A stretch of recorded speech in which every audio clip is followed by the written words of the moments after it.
حدیث کے اندر اللہ کے نبی علیہ السلام نے سب سے پہلے زبان کا تذکرہ کیا، بعد میں اللہ کے نبی نے ہاتھ کا تذکرہ کیا۔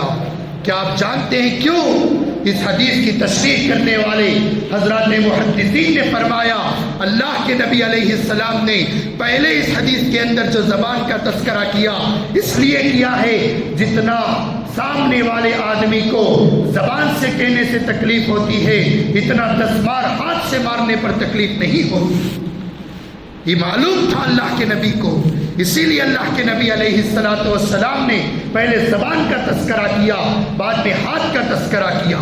اپنی زبان کو قابو میں رکھو، اپنی زبان کو کنٹرول میں رکھو، اپنی نگاہوں کی حفاظت کرو، اپنے کانوں کی حفاظت کرو، اکثر وقت اللہ کی عبادت میں گزارو، قرآن کی تلاوت کرو اور تسبیحات کی پابندی کرو اور خوب اللہ کے راہ میں خرچ کرتے رہا کرو۔ اور قرآن کی تلاوت اگر کرنے نہیں آتا، پڑھنے نہیں آتا تو کوشش کر اپنے امام صاحب کے پاس بیٹھ کر یا کسی حافظ قرآن یا عالم دین کے پاس بیٹھ کر آپ قرآن کو سیکھو، سیکھ کر اعلیٰ درجے پر پڑھنے کی کوشش کرو۔ اگر پڑھنا نہیں آتا کم از کم قرآن کو کھول کر یہ کہ قرآن کے اور سطور پر، قرآن کے اور حروف پر انگلیاں پھیرتے جاؤ، اللہ تبارک و تعالیٰ اس پر بھی آپ کو اجر عطا کرے گا، اس پر بھی آپ کو ثواب عطا کرے گا۔ برا نہ ماننا، مجھے اس بات کے کہنے پر افسوس ہے کہ آج رمضان المبارک کا پہلا جمعہ ہے مگر اب تک ہماری یہ مسجد کھلی نہیں، اب تک ہماری اس مسجد کے اندر ہمارے اس محلے کے لوگ آئے نہیں۔ جمعہ کتنا بڑا مقدس دن ہے، وہ بھی رمضان المبارک کا جمعہ، کتنا پہلا جمعہ، اولھا رحمت۔ اللہ کے نبی نے فرمایا رمضان المبارک کا جو پہلا عشرہ ہوتا ہے وہ رحمت کا ہوتا ہے، یہ برکتوں والا ماحول، وہ فیوز کا ماحول، فرشتوں والا ماحول۔ یہاں پر بیٹھنے کے بجائے کتنے لوگ جمعہ کو تاخیر سے آتے ہیں جو خطبہ اور نماز پڑھ کر چلا جاتے ہیں۔ جمعہ کو اول وقت میں آیا کرو۔ یا ایھا الذین آمنوا اذا نودی للصلاۃ من یوم الجمعہ فاسعوا الی ذکر اللہ وذروا البیع۔ اے ایمان والو، جب جمعہ کے لیے آپ کو دعوت دی گئی، اب مؤذن کہے اللہ اکبر اللہ اکبر، اذان جیسی ہی ہوتی ہے اپنے کاروبار کو، تجارت کو بند کرو اور دوڑتے بھی اللہ کے گھر کی طرف آ جاؤ، آ کر اللہ کے گھر میں بیٹھ کر جمعہ کے لیے جمعہ کے خطبے کا انتظار کرو۔ یہ اللہ کا حکم ہے، قرآن کی آیت ہے۔ مگر جمعہ کی اذان بھی ہو گئی، بیان بھی آدھا ہو گیا، رمضان کا پہلا جمعہ، رحمت والا عشرہ، ایسے عشرے کے اندر بھی آج ہم اتنے لاپرواہی اور اتنے غفلت و کاہلی کے اندر ہیں کہ مسجد کے اندر آنے کو ہمارا دل نہیں چاہتا۔ مسلمانوں، اپنا یہ قیمتی وقت جو رمضان المبارک کا ایک ایک لمحہ بھی انتہائی درجے کی قیمت رکھتا ہے، یہ ان لمحوں کو برباد نہ کرو، ان لمحوں کو بیکار نہ کرو، ان لمحوں کو قیمت سمجھ کر گزارو۔ اسی لیے رمضان کا ایک ایک لمحہ، ایک ایک لحظہ بڑا قیمتی ہوتا ہے۔ اس پورے لمحات کے اندر خوب عبادتوں میں گزارو، خوب ریاضتوں میں گزارو۔ اللہ کے نبی نے فرمایا من صام رمضان ایمانا و احتسابا غفر له ما تقدم من ذنبه، جو رمضان المبارک کے مہینے کے اندر جو بندہ ایمان کے ساتھ اللہ کے ڈر اور خوف کو دل کے اندر رکھ کر روزہ رکھتا ہے، اللہ تعالیٰ اس کے پچھلے گناہوں کو معاف فرما دیتا ہے۔ اللہ کے نبی کی حدیث ہے، آپ علیہ السلام نے فرمایا، اللہ تعالیٰ نے فرمایا، حدیث قدسی ہے الصوم لی وانا اجزی بہ، روزہ میرے لیے ہے اور اس کا بدلہ میں خود ہوں۔ روزہ رکھنے سے اللہ خود بندے کو ملتا ہے، نماز پڑھنے سے ثواب جنت ملتی ہے، کوئی بندہ ذکر کرتا ہے تو ثواب ملتا ہے، کوئی بندہ اور کوئی خیرات کرتا ہے تو ثواب ملتا ہے، صدقہ دیتا ہے تو ثواب ملتا ہے، زکوٰۃ دیتا ہے تو ثواب ملتا ہے، حج کرتا ہے تو ثواب ملتا ہے، مگر اللہ کہتا ہے روزہ میرے لیے ہے اور اس کا بدلہ میں خود ہوں۔ اس کا مطلب کیا ہے کہ جو بندہ روزہ رکھتا ہے اس کو اللہ مل جاتا ہے، اللہ مل جاتا ہے۔ کتنی بڑی دولت ہے کہ ساری کائنات کا پالنے والا، ساری کائنات کا بنانے والا وہ اللہ جب ہمیں روزے سے ملے تو کتنی بڑی چیز ہے۔ اسی لیے مسلمانوں ہم کو چاہیے کہ کسی بھی حالت میں ہم روزے کو نہ چھوڑے، روزے کو ہماری حفاظت کرے، ہمارے روزوں کی ہم خود حفاظت کرے۔ کیسے؟ اپنی زبان کے قابو رکھنے سے، اپنی آنکھوں کو قابو رکھنے سے، اپنے کانوں کو قابو رکھنے سے، اور رمضان کے اس مقدس مہینے کے اندر خوب اللہ کی راہ کے اندر خرچ کرنے کی کوشش کرو، خوب دینے کی کوشش کرو، خوب دیا کرو۔ اللہ تعالیٰ کو دینے والے بہت پسند ہیں۔ حضرات صحابہ اکرام رضوان اللہ تعالیٰ علیہم اجمعین کی زندگی کو آپ اٹھا کر دیکھتے ہیں تو آپ کو معلوم ہوتا ہے کہ حضرات صحابہ کے درمیان جب اللہ کے نبی علیہ السلام چندے کا اعلان کرتے، اللہ کی راہ میں خرچ کرنے کا اعلان کرتے تو شرطوں پر صحابہ لا کر دیا کرتے تھے۔ یا رسول اللہ میرے گھر سے یہ اس کو قبول کر لیجئے، میرے گھر سے یہ اس کو قبول کر لیجئے، میں اس سے زیادہ لاؤں گا، میرے گھر سے یہ قبول کر لیجئے۔ شرط پیدا ہوا کرتی تھی، میں اس سے زیادہ دوں، میں اس سے زیادہ دوں۔ یہ حالت تھی حضرات صحابہ کی۔ کچھ نہ ہوتا تو اپنے بچوں کو لا کر دیا کرتے تھے۔ مدینہ منورہ کے اندر ایک عورت کی صحابیہ بیوہ، پیٹ میں معصوم بچہ تھا، شوہر کا انتقال ہو گیا، 8 دن کا معصوم بچہ۔ اللہ کے نبی علیہ السلام جنگ کے اندر جانے کے لیے چندے کا اعلان کرتے ہیں، ہر کوئی اپنی استطاعت و طاقت کے مطابق لا کر دے رہا ہے، ہر کوئی لا کر دے رہا ہے۔ ایک عورت اپنے پاس کا ایک 8 دن کا بچہ لے کر آپ کی خدمت میں پہنچتی ہے اور عرض کرتی ہے یا رسول اللہ آپ میرے بچے کو چندے کے طور پر لے لیجیے۔ تو اللہ کے نبی علیہ السلام پوچھتے ہیں بہن تیرے اس بچے کو لے کر میں کیا کروں؟ یہ بچہ نہ لڑ سکتا ہے، نہ کسی کو تلوار پکڑ سکتا ہے، نہ کسی دشمن کے ساتھ وار کر سکتا ہے، نہ آنے والوں کی خدمت کر سکتا ہے، اس معصوم بچے کو لے کر میں کیا کروں؟ تو اس وقت وہ صحابیہ جواب دیتے ہیں یا رسول اللہ صلی اللہ علیہ وسلم یقیناً میرا بچہ نہ لڑنے کی طاقت رکھتا ہے، نہ جھگڑنے کی طاقت رکھتا ہے، نہ تلوار پکڑنے کی طاقت رکھتا ہے، مگر یا رسول اللہ میں اس بچے کو اس لیے لے کر آئی ہوں، آپ پر اگر کوئی دشمن وار کرنے کے لیے آئے، آپ پر کوئی تلوار چلانے کے لیے آئے، آپ میرے اس معصوم بچے کو آڑا رکھ دینا، میرا معصوم بچہ ٹکڑے ٹکڑے ہو جانا میں گوارا کروں گی، مگر آپ کے جسم پر یہ تلوار کا نشان پڑنا بھی میں گوارا نہیں کروں گی۔ بچوں کو لا کر دے دیتے تھے اللہ کی راہ میں۔ پوٹی ہوا کرتی تھی صحابہ میں دینے کے لیے، معمولی سی چیز نہیں ہے۔ خوب اللہ کے راستے میں دیا کرو، مدارس عربیہ کو دیا کرو، غریبوں کا خیال کرو، یتیموں کا خیال کرو، لاچاروں کا خیال کرو۔ یتیموں سے میرے نبی کو بڑا پیار تھا، غریبوں سے میرے نبی کو بڑا پیار تھا، مشہوروں سے میرے نبی کو بڑا پیار تھا، مالداروں کو میرے نبی کبھی محبت کی نظر سے زیادہ نہیں دیکھا کرتے تھے، غریبوں ہی کو زیادہ گلے سے لگاتے تھے، یتیموں کو زیادہ گلے سے لگاتے تھے۔ اللہ کی راہ میں خوب خرچ کیا کرو، خوب دیا کرو، خوب دیا کرو، اللہ کے گھروں کو دیا کرو۔ زکوٰۃ کا پیسہ نہیں، صدقے کا پیسہ نہیں، اللہ کے گھروں کو خوش دلی سے دیا کرو. زکوٰۃ اور صدقہ اللہ کے گھر کو لگایا نہیں جا سکتا.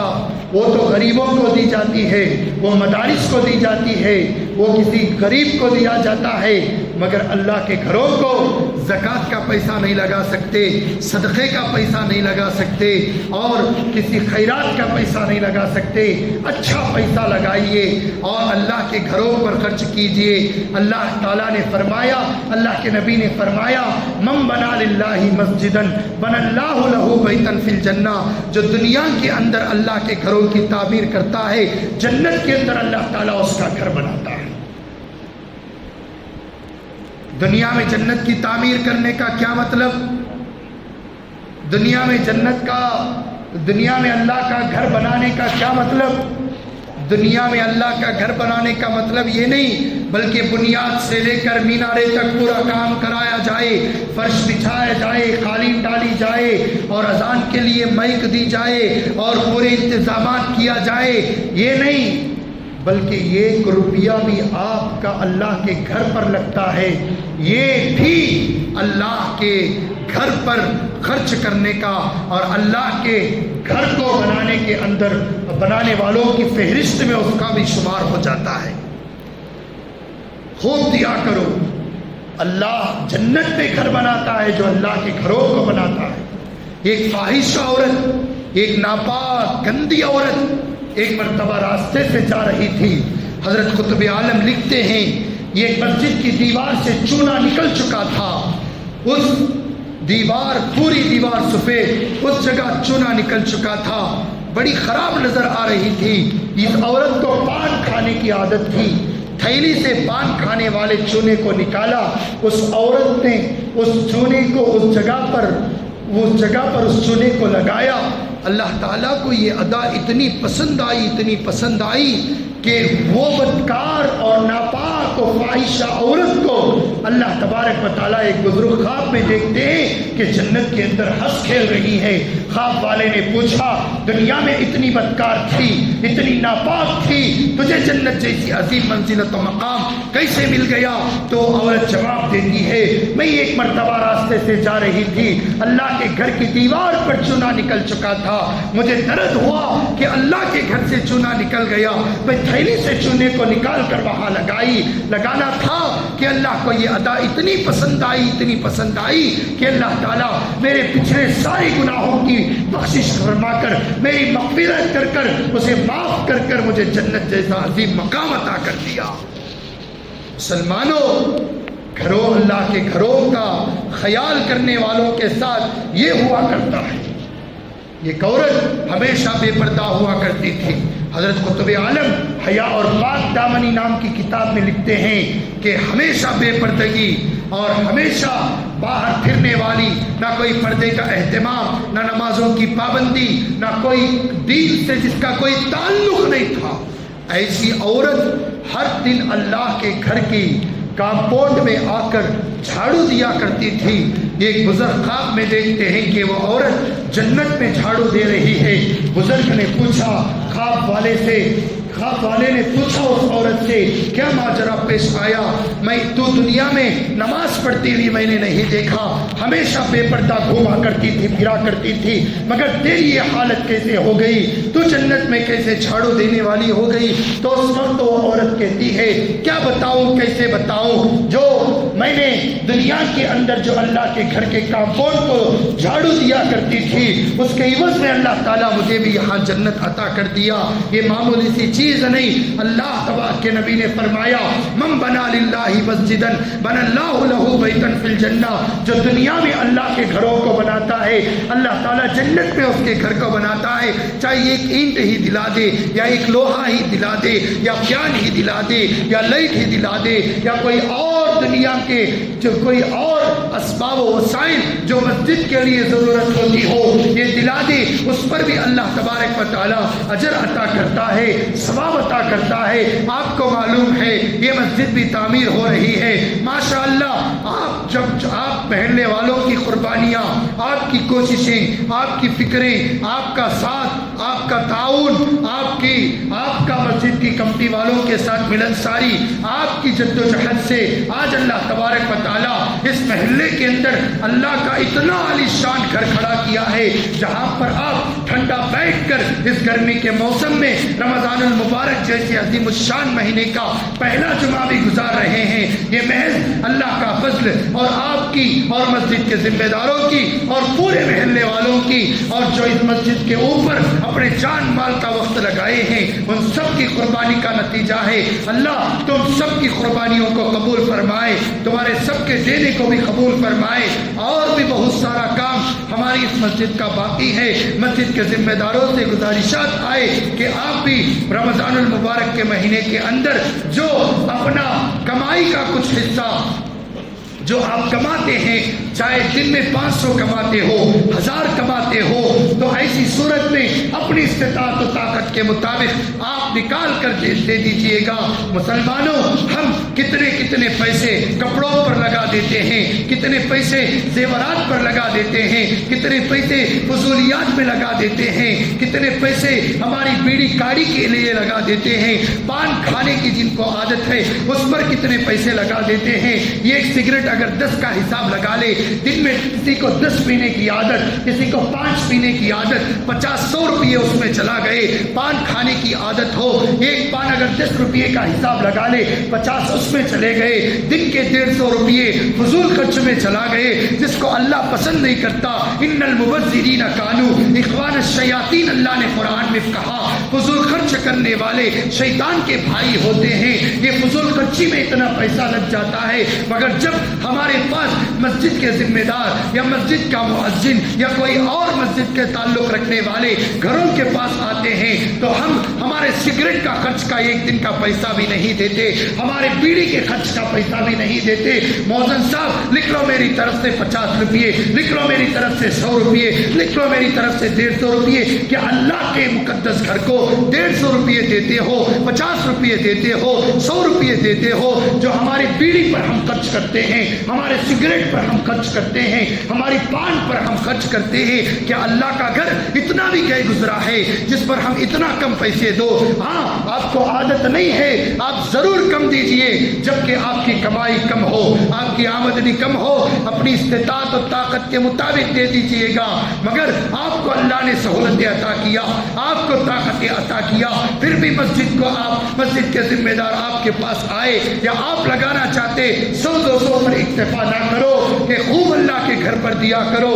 جب آپ اللہ کے گھروں پر خرچ کرتے ہیں تو اللہ تعالیٰ آپ کے گھر پر خرچ کرنے کے اسباب اور وسائل کو مہیا کرتے ہیں۔ آپ کو معلوم ہے ہمارے اس مسجد کے اندر امام صاحب کا، خطیب صاحب کا، مؤذنین صاحبان کا، تراویح پڑھانے والوں کا اور بہت سارے اخراجات ہیں، کوئی آمدنی کا ذریعہ نہیں، کاروبار تعمیری کام بھی جاری ہے، رمضان کا مقدس مہینہ ہے، 1 روپیہ خرچ کرے تو 70 روپیے خرچ کرنے کا اللہ تعالیٰ ثواب عطا کرتا ہے۔ اسی لیے اس مقدس مہینے کے اندر آپ اللہ کے گھر کو سب سے پہلے ہماری محلے کے مسجد کا حق بنتا ہے، اسی لیے پورے محلے والے اکٹھا ہو کر ہم بھی اللہ کے گھر کو دیں گے یہ کہہ کر خوب اس اللہ کے گھر کا تعاون کرنے کی کوشش کرے اور رمضان کی اس بہترین اور بابرکت ساعتوں میں خوب اپنے جسموں کو عبادت سے تھکا کر خوب عبادت میں آراستہ کرو، نفلوں کا اہتمام کرو،